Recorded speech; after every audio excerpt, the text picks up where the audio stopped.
तो आ गई हूँ मैं अपने एक अच्छे सरल वीडियो के साथ आपको सरल भाषा में समझाने के लिए। ये वीडियो उन एस्पिरेंट्स के लिए है जो किसी भी स्टेट का स्टेट पीसीएस करने का सोच रहे हैं।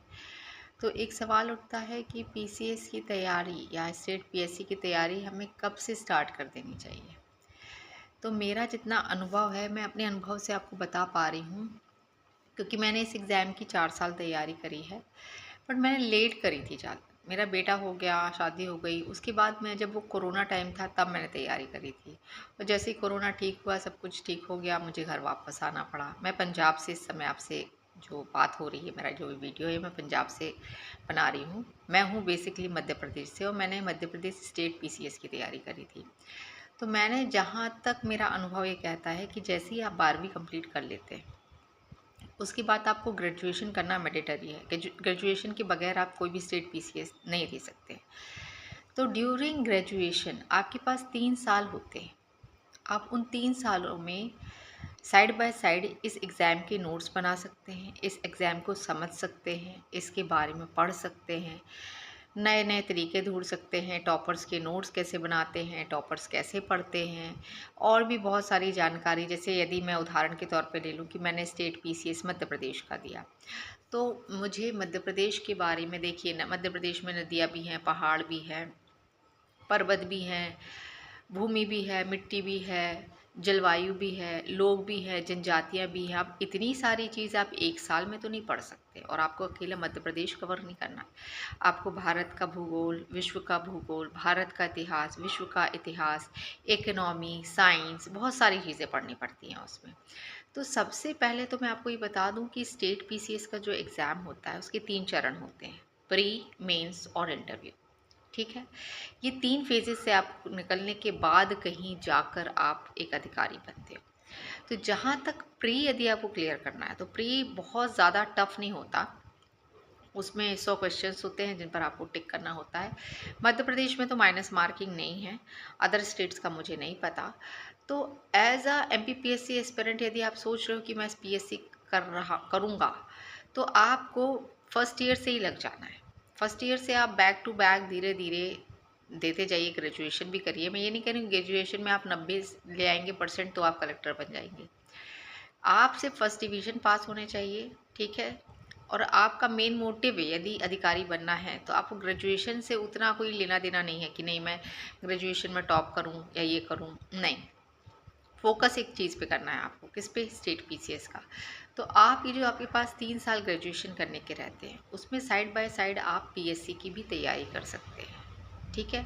सिलेबस को समझें पहले, तो पूरा सिलेबस पढ़ें, सिलेबस निकालें, पिछले 5 साल की पेपर निकालें, सिलेबस को पढ़ें थरली, कहाँ क्या। और सिलेबस से बाहर जाने की कोशिश ना करें, क्योंकि आपको पीएचडी करने नहीं बोल रहा है कोई। आपको सिर्फ एक एग्ज़ाम निकालना है जिसमें एक सिंपल सा सिलेबस आपको आपके सामने रखा जाएगा, आपको उस सिलेबस को कंप्लीट करना है, ठीक है। और पेशेंस रखना है। मैं ये नहीं कह रही हूँ कि 3 साल आपने प्रिपरेशन कर दी और जैसे आप ग्रेजुएशन करके निकले, पहला पेपर आया और आपने क्लियर किया, आपका प्री भी क्लियर हो जाएगा, मेंस भी क्लियर हो जाएगा, नहीं, ऐसा कभी नहीं होता। बहुत रेयर टू रेयर केस होता है जो पहले अटेम्प्ट में क्लियर कर जाते हैं। वो लोग होते हैं जिनकी पहले अटेम्प्ट में क्लियर, वो लोग करते हैं जिनकी 4-5 साल की डट के तैयारी रहती है, जो मतलब जिनका उद्देश्य ही रहता है, जो जिद पकड़ लेते हैं, जुनून होता है कि नहीं मैंने तो निकालना है, पहले अटेम्प्ट में ही निकालना है।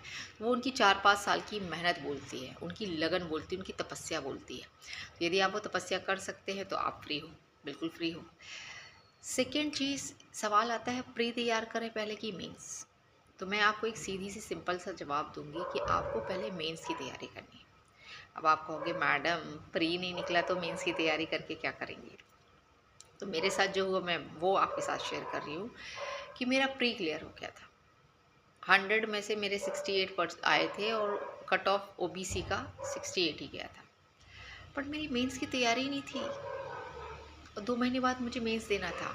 अब विश्वास नहीं करोगे, मेरा दिमाग घूम गया था ये सोच के कि प्री तो क्लियर हो गया, मेंस का क्या करना है। और मेंस में 6 पेपर होते हैं जो बैक टू बैक देने होते हैं, जिसमें एक भी छुट्टी नहीं होती है। बैक टू बैक आपको वो 6 पेपर देने होते हैं। अब आप सोचिए, मेरा प्री क्लियर हो गया, पर मेंस के लिए मैं मेंटली प्रिपेयर थी नहीं, ना मैंने कोई नोट्स बनाए थे, क्योंकि मैं तो जस्ट एक देख रही थी कि हाँ पहले प्री तो क्लियर हो फिर मेंस देख लेंगे। पर सर ऐसा नहीं होता। प्री यदि क्लियर हो गया, फिर मेंस का क्या? मेंस में 6 पेपर होते हैं जो बैक टू बैक देने होते हैं। तो मेरा ये वीडियो बनाने का मेन मोटिव ये है कि आप एक सही दिशा में चलो, दिशा से भटको नहीं, आप एक सही दिशा में चलो। मेंस की तैयारी करो। यदि आप मेंस की तैयारी करते हो ना, तो प्री की तैयारी तो आपकी ऑटोमेटिकली होती जा रही है साइड बाय साइड, है ना। दूसरी चीज़, यदि आप मध्य प्रदेश के हैं या पंजाब के या किसी भी स्टेट के हो, सबसे पहले अपने स्टेट के बारे में पढ़ना शुरू करो, क्योंकि जिस स्टेट का आप देने वाले हो एग्ज़ाम, उस स्टेट का वेटेज ज़्यादा होगा। आपको उस स्टेट की बारीक से बारीक जानकारी आपके पास होनी चाहिए। वो चाहे वो मैं भौगोलिक स्थिति की बात करूँ, उसके इतिहास की बात करूँ, उसकी अर्थव्यवस्था की बात करूँ, उसकी राजनीति की बात करूँ, आपको उसके हर एक टॉपिक को ध्यान से पढ़ना है, उसको अपने इस दिमाग में फीड कर लेना है और आपको फोकस करना है।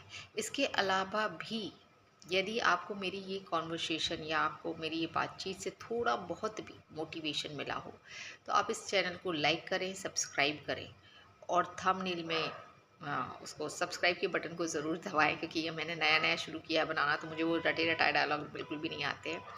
तो मैं चाहती हूँ कि आप मेरे चैनल को सब्सक्राइब करें, ताकि और कमेंट करके बताएं कि और क्या आपको ये जानकारी जो मैंने दी वो यूज़फुल लगी, वर्थफुल है। तो मैं आगे भी इस तरीके के और वीडियो आपको बनाकर मार्गदर्शन देती रहूँगी। जय हिंद, जय भारत।